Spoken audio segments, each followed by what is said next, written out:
fun fact about this movie is that it's based off the Paul Gosling novel A Running Duck, which was later renamed to Fair Game. But this is the novel that the Sylvester Stallone movie Cobra was based on. And originally Sylvester Stallone was supposed to star in this movie, and then he backed out. And I think that like when he backed out, he also had the rights to his version of the movie. So like it was a weird thing. But this movie was created by Joel Silver, who's like a Hollywood super producer. He was the producer behind Lethal Weapon, Die Hard, Aliens, The Matrix, like, so a big, well-known producer. And he had been after Cindy Crawford to be in the movie for like years. Every time he'd see her at a party, he's like, Cindy, I'm going to make you a star. Just like, come to my movie. And she'd always turn him down because she's like, Joel, I can't act. I'm not an actress. It's like, Joel, I'm already a star. And I make billions of dollars. And so like he just kept offering her more and more money until it got to the point where she's like, like I'd be stupid if I turned this down because they're willing to pay me so much money. And this was her first and only starring role. Really? This is her only movie she's ever been in? Yep. Well, she's been in other stuff, but this is her only starring role. Oh, okay. You know what's crazy about her? You know what's crazy about Cindy Crawford? What's that? She's looks exactly the same now, 30 does. years later. Yeah. Beautiful. Nice. Beautiful lady. Yeah, and this movie was released the same year that she got divorced. From Richard Gere? Yeah. Yeah. She was married to Richard Gere? Yeah, she was. She wasn't into gerbils, so they got divorced. So Jesus Christ. So speaking of Cobra, when you compare this movie to Cobra, like Marion Cobretti versus Max Kirkpatrick. Yeah, I don't get it. Come on. I don't see Cobra anywhere in this thing. No. So the director of this movie, Andrew Sipes, this was the first and only film he's ever directed. And Cindy Crawford talked about how terrible he was to work with. Oh, no. She just said that he was not a good director for someone who'd never acted before. He said she said that he was very short with her. And actually, just go do the scene. Actually, it was reported that Stephen S. D'Souza, who was the screenwriter behind Commando, The Running Man, Die Hard, and the director of Street Fighter, he was secretly brought in to kind of like do some script rewrites and also like redirect some of the reshoots. And apparently Andrew Sipes was just kind of like a yes man on set for Joel Silver, and nobody really liked him all that much. And so like this is the only movie he ever directed. But getting to the part where Alex says, Kadish, did you like this film?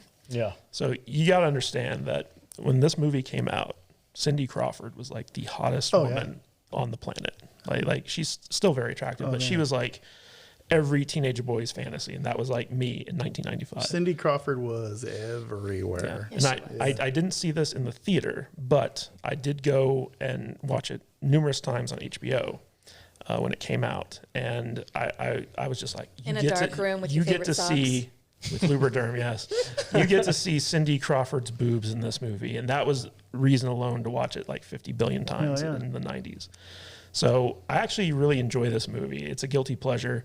It's not a good movie, but like it's an entertaining movie in the sense that like how bad it is.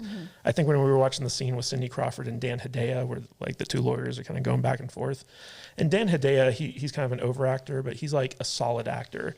And him against her and her like wooden line reading and stuff like that, there's just it's such a stark contrast that you can just tell how bad of an actress she is. Like she does sound like she's reading lines off of cue cards. For sure.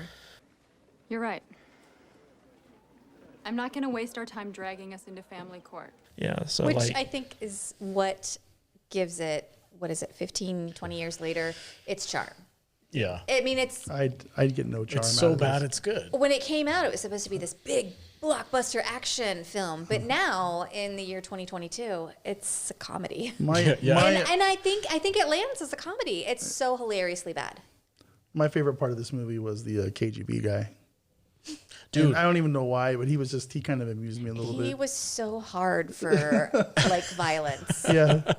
And how he'd switch his accents off and on. My favorite. He's talking to people on the phone. I thought and everything. he had an accent. No, he absolutely does. Okay. My favorite bad guy is the dude who only has sideburns. That was fantastic. The hacker guy. He has a pair of glasses and he has these big bushy sideburns and a shaved head and no beard. Literally, all it is just sideburns. That's all. It was. I was watching this movie. That's a crazy look. I was so distracted. I'm like, what is happening? Well, it's funny. Stephen Burkoff, who plays like the KGB bad guy in this, like he was in the show Vikings. He was like one of the Viking kings that teams up with the Suns for like the big battles towards the end of the show. One of the later seasons, right? Yeah. We also have Shooter McGavin in this. Yeah. And also, that's right. Yeah. the bad girl who was in T2, she was Jeanette the stepmother. Goldstein. Yeah. But she was also in Aliens. She was Rodriguez. Oh, that's She was right. the KGB lady, right? Yeah. She was the Russian assassin lady. Vasquez. Yeah. The chick from Aliens is that chick? Yep. That's her. Get out of here. Yeah, she I put, would on, not. she's put like- on a little weight. Are you sure? Yeah, I think so. 100%, yeah. Wow, that's so weird. Doesn't look anything like her. I never would have guessed. I never look thought it up. I never put her in Aliens and Terminator 2 together either.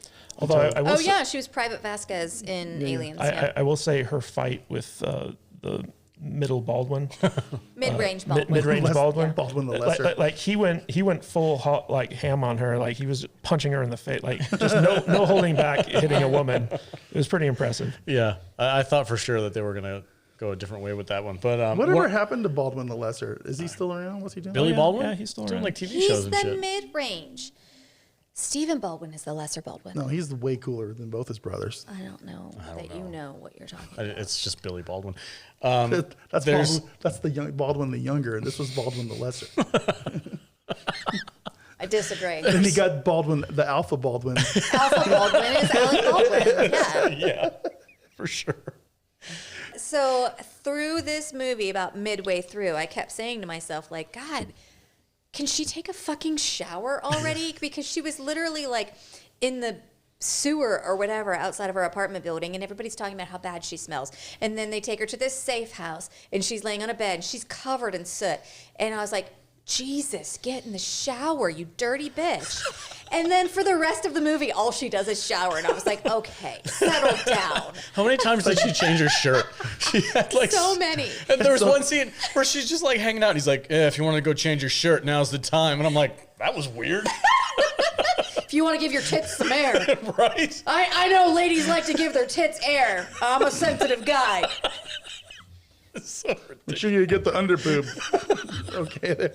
This was my favorite movie that we watched this week. I thought it was super funny. All right. I know it was unintentionally funny, Yeah. but whatever. It is what it is in the year 2022. I thought it was hilarious. Totally with you. I would watch another Cindy Crawford Oh, God. masterpiece if it's this good. It makes it better that it should have been Keanu It Reeves. needed. though. It needed. Oh, God, yeah. That would have been amazing. Yeah. I want that John Wick do. Listen, Yes. Keanu Reeves, Sandra Bullock, with Dolph Lundgren. with Bruce Willis as the KGB guy. That would have been great. No, he'll phone it in. He's not actually acting anymore. Well, it's the 90s. In the 90s. Might be all right. No. Now. Oh, now. Oh, they're going to redo it. We're going to redo it now. Oh, okay. With old Keanu? Yeah. Okay. Yeah. All right, cool. Just like an older Johnny Utah? Yeah. Yeah. Yeah, he's got a fucked up knee. Yeah. we need a new Johnny. And he's just like, Utah I'm movie. too old for this shit. Yeah. And Selma Yeah. Hayek still And, looking hot as hell. Shit. Who was Dude, his they could bring partner in Cindy Point back. Break? Like Who was his partner in Point Break? Gary Busey. Gary Busey. Busey. Yeah.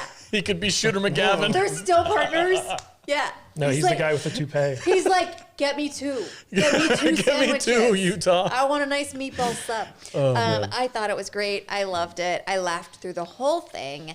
And I thought it was really a lot of fun. So I'm giving it 3 stars. Wow. 3 Cindy Crawford tits Okay. out of 5.